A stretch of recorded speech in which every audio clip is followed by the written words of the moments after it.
ನಮಸ್ತೆ ಎಲ್ಲರಿಗೂ. ಇದು ನನ್ನ ಪರ್ಸ್ನಲ್ ಬ್ಲಾಗ್. ಇವತ್ತು ನಾನು ಮಾತಾಡೋ ವಿಚಾರ ತೀರಾ ವೈಯಕ್ತಿಕ. ಇವತ್ತು ನನ್ನ ಅಪ್ಪ ಅಂದರೆ ನಮ್ಮ ಅಪ್ಪ ನಮ್ಮಿಂದ ಭೌತಿಕವಾಗಿ ದೂರವಾಗಿ 15 ವರ್ಷ, ಮಾನಸಿಕವಾಗಿ ಇಂದು ನಮ್ಮ ಜೊತೆ ಒಂದು ಶಕ್ತಿಯಾಗಿದ್ದಾರೆ. ಸಂಸ್ಕೃತದಲ್ಲೊಂದು ಪ್ರಾರ್ಥನೆ ಇದೆ, ಅನಾಯಾಸೇನ ಮರಣಂ ವಿನಾ ದೇನೇನ ಜೀವನಂ. ಅದರ ಅರ್ಥ, ಸಾಯುವ ಕಾಲದಲ್ಲಿ ಯಾವುದೇ ನರಕ, ನೋವು, ಯಾತನೆಗಳಿಲ್ಲದೆ ಒಂದು ಒಳ್ಳೆಯ ಮರಣವನ್ನು ಕೊಡು. ವಿನಾ ದೇನೇನ ಜೀವನಂ, ಯಾರಿಗೂ ಬೇಡುವ ಪರಿಸ್ಥಿತಿಯಲ್ಲಿ, ಯಾರಿಗೂ ಅವಲಂಬನೆ ಆಗದ ರೀತಿಯಲ್ಲಿ ಒಂದೊಳ್ಳೆಯ ಮರಣವನ್ನು ಕೊಡು ಅಂತ ನಾವೆಲ್ಲರೂ ಮಾಡಬೇಕಾದಿನ್ನು ಅಷ್ಟೇ. ಹುಟ್ಟಿ ಬಂದಾಗಿದೆ ಜಗತ್ತಿನಲ್ಲಿ, ಕಷ್ಟ, ನೋವು, ಸುಖ, ದುಃಖಗಳ ಜೊತೆ ಜೀವನ ಸಾಗ್ತಾ ಇದೆ. ಮರಣ ನಿಶ್ಚಿತ. ಅದು ಯಾರಿಗೂ ಅವಲಂಬಿತರಾಗದೆ, ಒಂದು ನೋವು, ನರಕದ ಯಾತನೆಗಳಿಲ್ಲದೆ ಒಂದು ಅನಾಯಾಸವಾಗಿ ಒಂದು ಮರಣವನ್ನು ಕೊಡು ಅಂತ. ಹಾಗೆಯೇ ಜೀವನದಲ್ಲಿ ಬೇಡ್ತಾ ಇದ್ದಿದ್ದು ನನ್ನ ಅಪ್ಪ. ಯಾವತ್ತೂ ಅಮ್ಮನಿಗೆ ಹೇಳ್ತಾ ಇದ್ರಂತೆ, 60 ವರ್ಷ ಹೇಳ್ತಾ ಇದ್ದಿದ್ದು ಇದೆ, 60 ವರ್ಷದ ನಂತರ ಬದುಕಬಾರ್ದು ನಾವು, ಮಕ್ಕಳಿಗೆ ತೊಂದರೆ ಆಗಬಾರ್ದು ಅಂತ. ಕೊನೆ ಕ್ಷಣದವರೆಗೂ ಸ್ವಾವಲಂಬಿಯಾಗಿ ಬದುಕಿದವರು. ಯಾವುದೇ ಅನಾರೋಗ್ಯ ಸಮಸ್ಯೆ ಇರಲಿಲ್ಲ. 75 ವರ್ಷದ ಸಾರ್ಥಕ ಜೀವನ. ಒಂದು ದಿವಸನೂ ಮಲಗಿದವರಲ್ಲ. ಯಾವುದೇ ಕಾಯಿಲೆಗಳೂ ಇರಲಿಲ್ಲ. ಸ್ವಲ್ಪ ಉಸಿರಾಟದ ಸಮಸ್ಯೆ ಇತ್ತು, ಅಸ್ತಮದು. ಒಂದು ಮಳೆಗಾಲದ ಟೈಮ್ನಲ್ಲಿ ಅದು ಸ್ವಲ್ಪ ಜಾಸ್ತಿ ಆಯಿತು, ಒಂದು ಜ್ವರ ಬಂದಿದ್ದು, ನೆವನ ಅಷ್ಟೇ. 3 ದಿವಸ ಹಾಸ್ಪಿಟಲಲ್ಲಿ ಇದ್ದಿದ್ದು. ಅಲ್ಲೇ ಅವರ ಮರಣ ಕೂಡ ಆಯಿತು. ಆ ಕೊನೆಗೆ ಗಳಿಗೆಯಲ್ಲಿ ಹಾಸ್ಪಿಟಲಿಗೆ ಕರ್ಕೊಂಡೋದವಳು ನಾನೇ. ನಮಗೆಲ್ಲರಿಗೂ ಮದುವೆ ಆಗಿತ್ತು, ತಂಗಿ ಒಬ್ಬಳಿಗೆ ಬಿಟ್ಟು. ತಂಗಿ ಮದುವೆ ಕೂಡ ಅಪ್ಪ ತೀರ್ಕೊಂಡು ವರ್ಷದೊಳಗೆ ಆಯಿತು. ಅಂದರೆ ಕನ್ಯಾದಾನದ ಫಲ ಅಪ್ಪ ಅಮ್ಮನಿಗೆ ಅಂತ ಹೇಳ್ತಾರೆ. ಸೊ 4 ಹೆಣ್ಣು ಮಕ್ಕಳ ಮದುವೆಯ ಕನ್ಯಾದಾನದ ಒಂದು ಫಲ ಕೂಡ ಅಪ್ಪ ಅಮ್ಮನಿಗಿದೆ. ಅಂಥ ಒಂದು ಸಾರ್ಥಕ ಜೀವನವನ್ನು ಕಂಡವರಪ್ಪ. 70-80ರ ದಶಕದಲ್ಲಿ ಹೆಣ್ಣು ಮಕ್ಕಳು ಹುಟ್ಟುವುದೆಂದರೆ ಒಂದು ಶಾಪ ಅಂತ ತಿಳಿದಿದ್ದ ಟೈಮ್ ಅದು. ಹೆಣ್ಣು ಮಕ್ಕಳು ಹುಟ್ಟಿದ ಕೂಡಲೇ ಹೇಗಪ್ಪ ಮದುವೆ ಮಾಡಿಸೋದು, ಹೇಗಪ್ಪ ವಿದ್ಯಾಭ್ಯಾಸ ಓದಿಸೋದು, ಒಂದು ಭಾರ ಅಂತ ಅಂದ್ಕೊಳ್ಬೋದು ಹೆಣ್ಣು ಮಕ್ಕಳಂದರೆ. ಆ ಟೈಮ್ನಲ್ಲಿ ಪ್ರತಿಯೊಂದು ನಮಗೆ ನಾವು 4 ಜನ ಹೆಣ್ಣು ಮಕ್ಕಳು, ನನಗೊಬ್ಬ ತಮ್ಮ. ಪ್ರತಿಯೊಂದು ಮಕ್ಕಳು ಹುಟ್ಟಿದಾಗಲೂ ಯಾವುದೇ ಬೇಸರವಿಲ್ಲದೆ ಮನೆ ಮಹಾಲಕ್ಷ್ಮಿಯರು ಅಂತ ನೋಡಿಕೊಂಡು, ನಾಳೆ 4 ಮನೆ ಬೆಳಗುವ ದೇವತೆಗಳು ಇವರು ಅಂತ ಹೇಳಿದ ಮಾತು. ಅವರ ಮಾತಿನಂತೆ 4 ಕೂಡ 4 ಮನೆ ಹಿರಿ ಸೊಸೆಯಂದಿರಾಗಿ ಇದ್ದೀವಿ ನಾವು.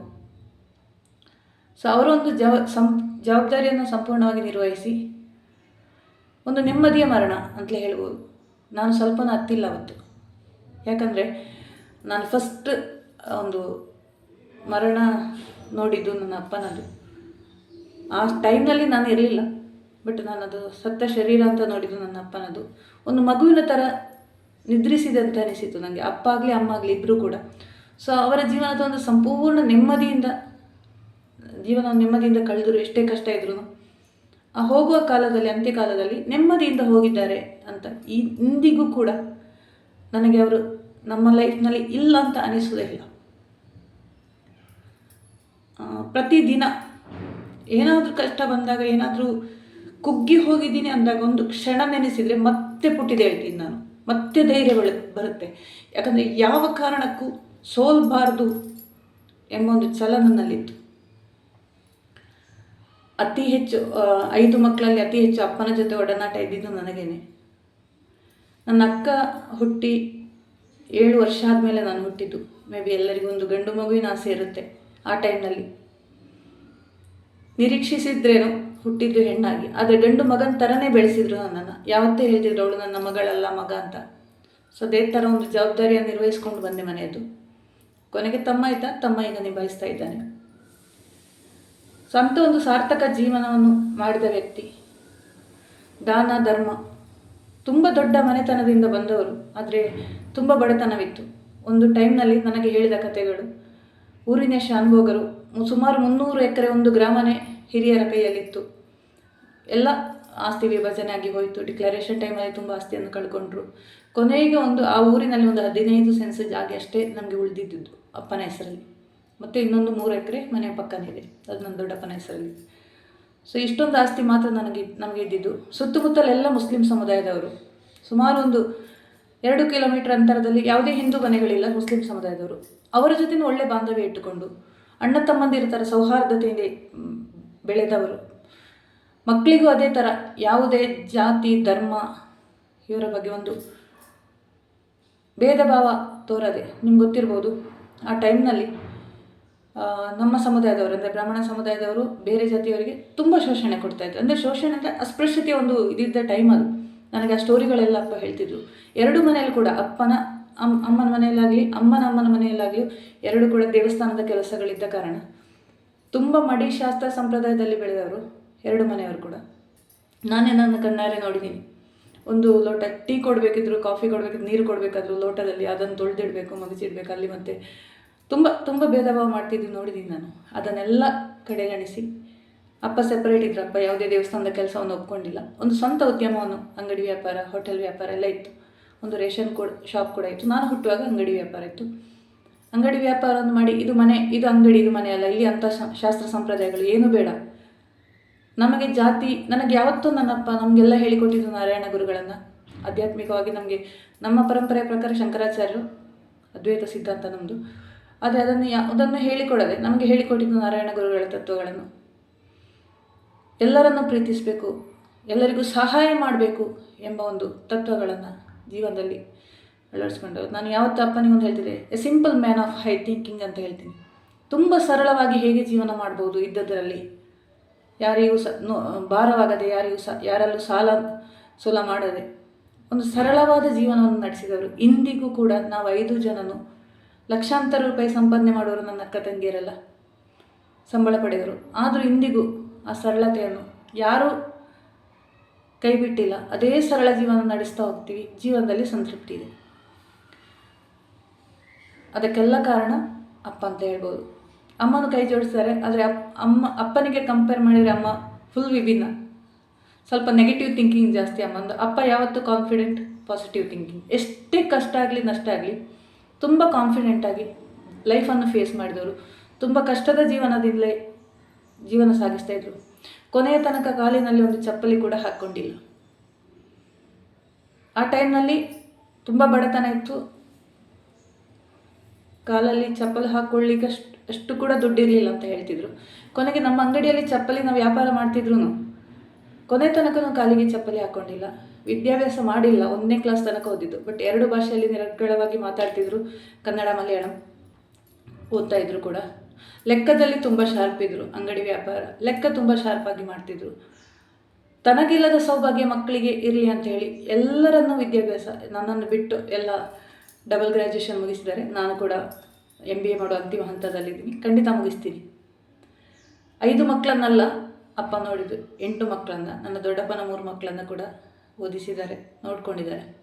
ಅವರು ಕೂಡ ಉನ್ನತ ಹುದ್ದೆಯಲ್ಲಿ ಇದ್ಕೊಂಡು ಎಲ್ಲ ಸರ್ಕಾರಿ ಉದ್ಯೋಗಸ್ಥರೇ.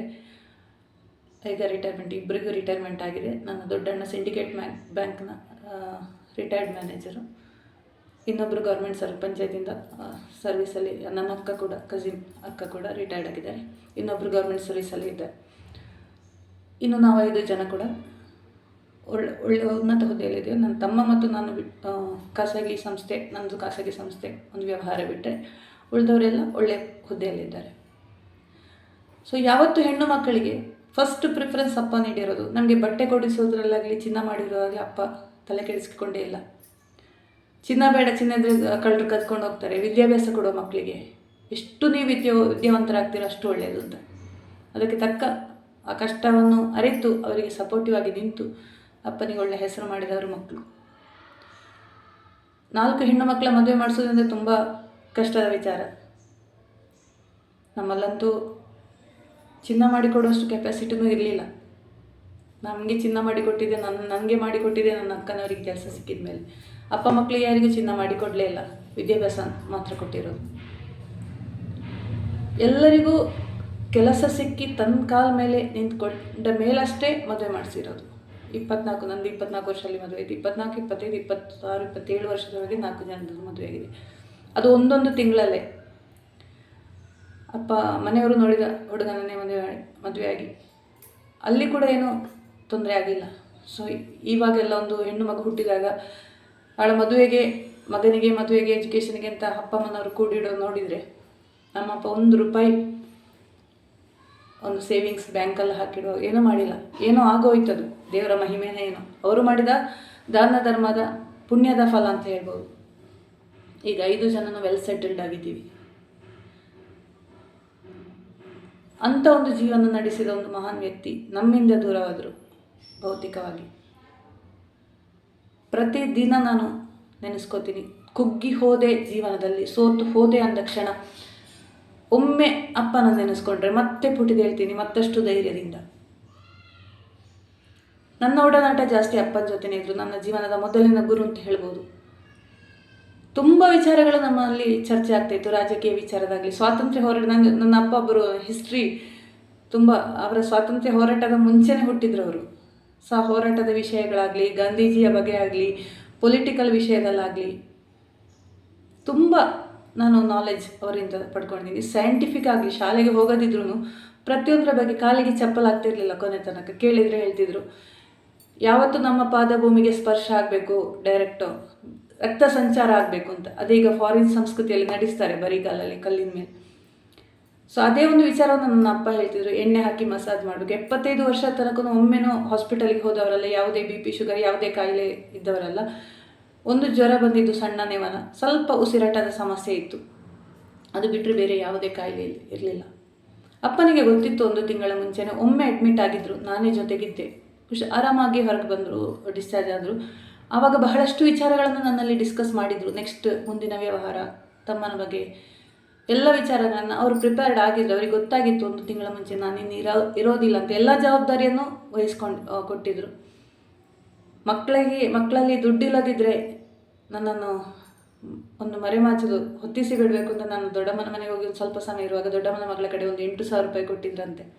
ನಮಗೆ ಆಮೇಲೆ ಗೊತ್ತಾಯ್ತು, ಅಪ್ಪನ ಕೆಲಸಗಳೆಲ್ಲ ಮುಗಿದ ಮೇಲೆ. ಯಾಕಂದರೆ ಅದಕ್ಕೂ ಕೂಡ ನನ್ನ ಮಕ್ಕಳಿಗೆ ಡಿಪೆಂಡ್ ಆಗಬಾರ್ದು ಅಂತ.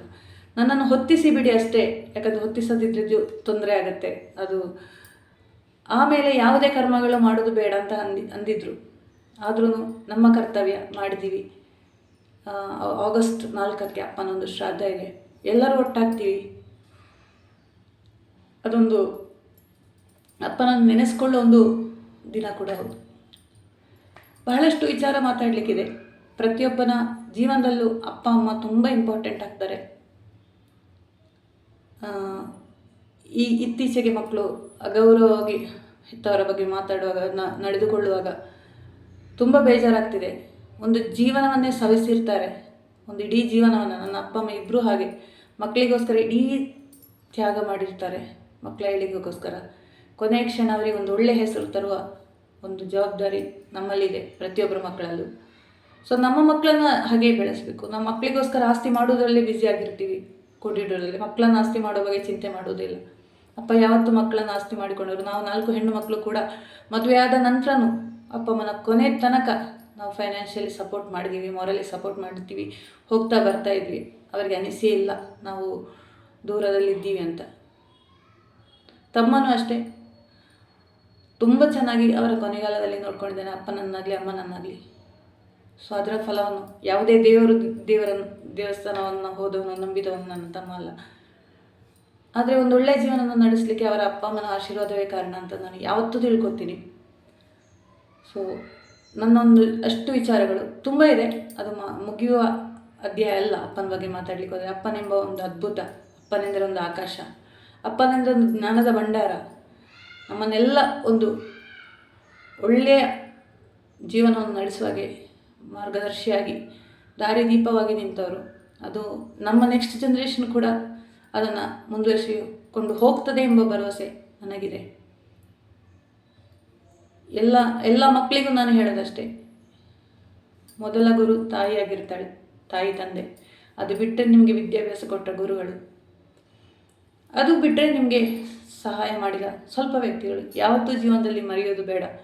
ಅವರ ಆದರ್ಶಗಳು, ಒಳ್ಳೆಯ ಗುಣಗಳನ್ನು ನಾವು ನೆಕ್ಸ್ಟ್ ಜನ್ರೇಷನ್ಗೆ, ನಮ್ಮ ಜನ್ರೇಷನ್ಗೆ ಕಲಿಸ್ಕೊಂಡು ಬರೋಣ ಅಂತ. ಇದಿಷ್ಟೇ ನನ್ನ ಈ ಬ್ಲಾಗಲ್ಲಿ ನನಗೆ ಹೇಳಲಿಕ್ಕಿರೋದು. ಶುಭವಾಗಲಿ.